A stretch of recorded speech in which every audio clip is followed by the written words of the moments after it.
Peter, you recently issued your third quarter trading statement for the period up to the end of October. How would you summarise the main highlights of that? Well, there's probably four key points that we made in that statement. Firstly, we've kept our cautious approach to lending. We've had a real focus on collections and arrears management, and that's meant we've been able to deliver good credit quality in both our businesses. Secondly, that good credit quality in the home credit business means that we're well positioned as we move into the peak trading period in the run-up to Christmas. Thirdly, Vanquis Bank, our credit card business, has continued to make strong growth and strong margins. And finally, we've been able to activate retail deposit taking in Vanquis, and that's now live.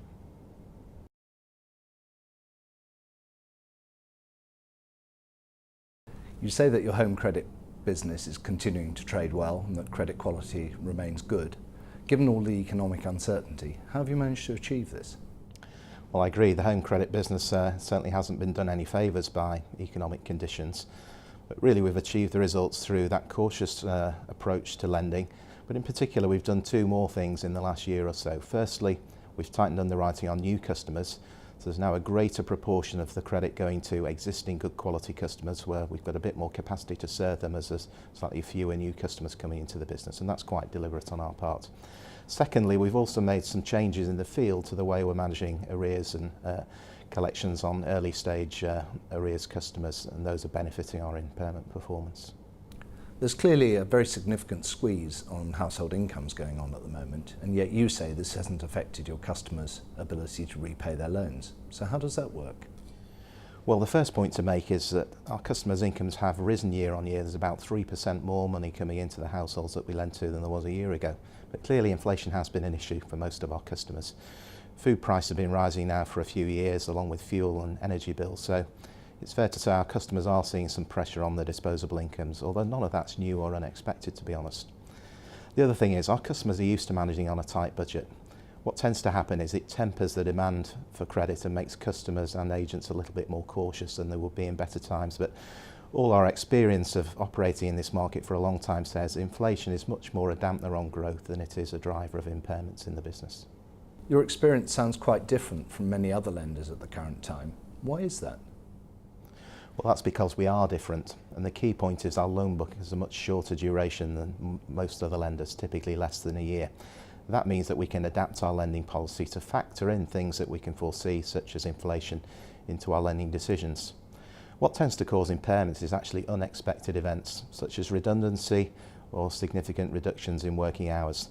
Things that can be foreseen, like inflation, can be accommodated and budgeted for by our customers and our agents. Despite the difficult environment, you still managed to grow your loan book by 3.7% year on year. What is the appeal of home credit to your customers?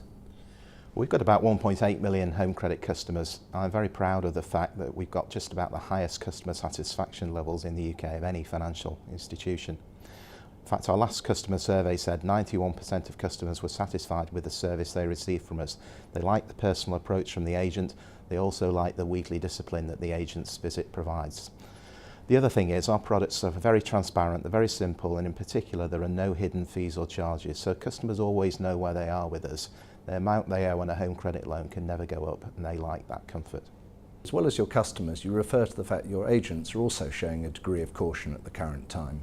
Can you explain why this is? Well, the important point to bear in mind here is that we pay our agents commission based on what they collect, not on what they lend. So there's no incentive for an agent to make a loan to a customer that they can't afford to repay. This acts as a check on impairments, but it also makes sense for our customers too.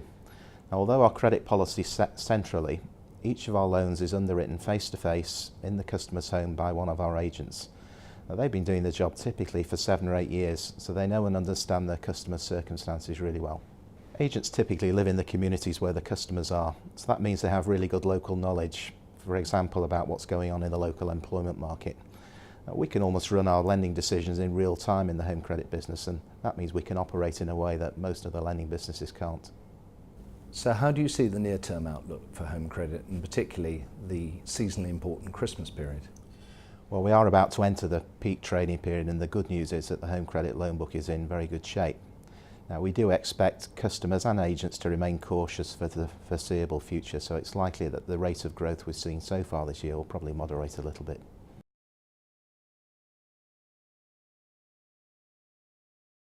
Peter, turning to Vanquis Bank, your credit card business, it appears to be performing extremely well with improving credit quality at a time when most other credit card operators are finding life very tough indeed.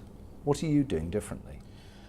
Well, Vanquis is a bit different because it operates in the non-standard part of the market, and that means we've tailored our products, our customer service and all the credit science that we use in that business to the particular segment that we serve. Now, one of the key parts about Vanquis is what we call a low and grow strategy to credit. So new customers in Vanquis typically join us with a credit limit of £250, so a lot lower than most mainstream card issuers will give. We then take time to get to know a new customer before we'll consider them for a credit line increase. The average balance on a Vanquis credit card account is about £650 today with a credit limit of around £900. So again, a lot lower than most mainstream card issuers would see. The other thing about Vanquis is we have a much higher level of customer contact than most of the credit card issuers would have. For instance, we talk to every customer on the phone at the point of applying as part of the account opening process. We also text message our customers, for instance, when a payment's due or if they've gone over their credit limit.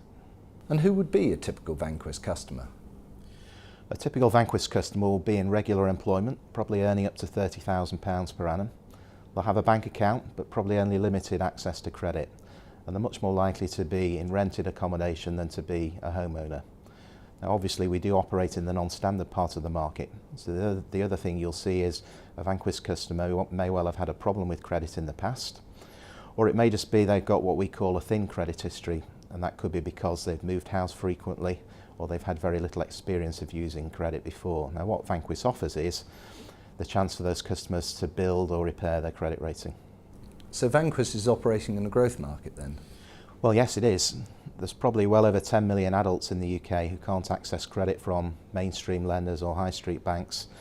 And Vanquis will provide a credit card offer for a good proportion of those.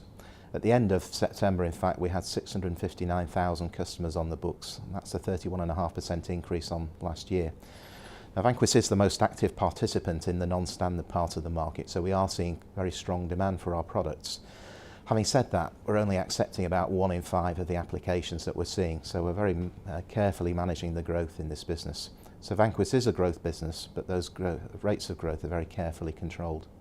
You've reported impairment rates running at record low levels in the business, despite the gloomy economic picture. So how have you achieved this? Well, we've had very tight credit standards in place now for well over 3 years. And when you combine that with our low and grow strategy, it's not just about being tight on initial underwriting, we've been very tight on credit line increases too. I guess if you think about it, as each month goes by, a bigger and bigger and bigger proportion of the receivables have been originated against those tighter credit standards. So that's really benefiting our impairment performance. And you've also been investing in Vanquis recently to accommodate future growth. Yes, well, that's in terms of the call centre. Now, as well as the Chatham call centre, we've recently opened a second call centre for Vanquis in Bradford in our new Provident head office building, and that centre is now fully operational. So in due course, that's going to create about 250 new jobs in Bradford, and that means that we've lots of capacity to cope with future growth. So the future obviously looks pretty bright for Vanquis, despite the gloomy economic environment. Well, yes, I think it does. Now, I do think we'll see unemployment increase in the future, although if you look at some of the underlying drivers of unemployment, such as youth unemployment, they're not really segments that are going to affect our business. And although Vanquis customers are typically in more regular employment than our home credit customers would be, we do believe the business is less sensitive to changes in the employment market than a mainstream credit card issuer would be.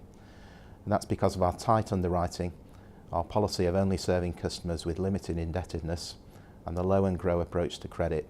And all that means that the risks in the business are really well controlled.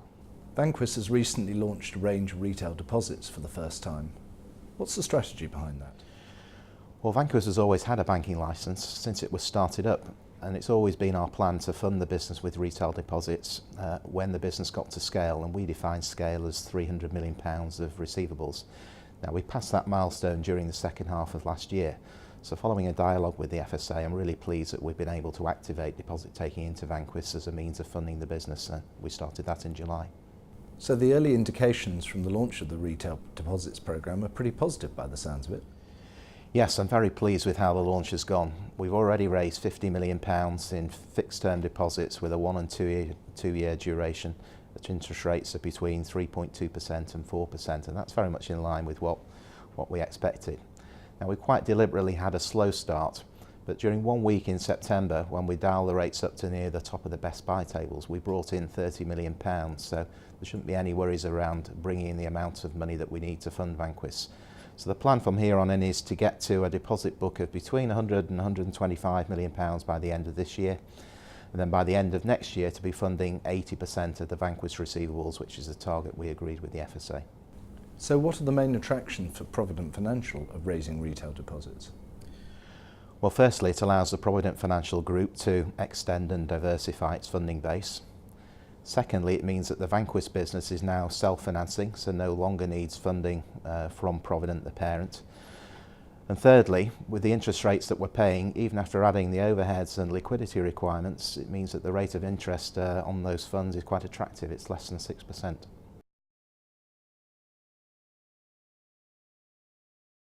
So what is the outlook for 2011 for Provident Financial? Well, firstly, the balance sheet's in great shape, obviously enhanced by the launch of the retail deposits programme in Vanquis.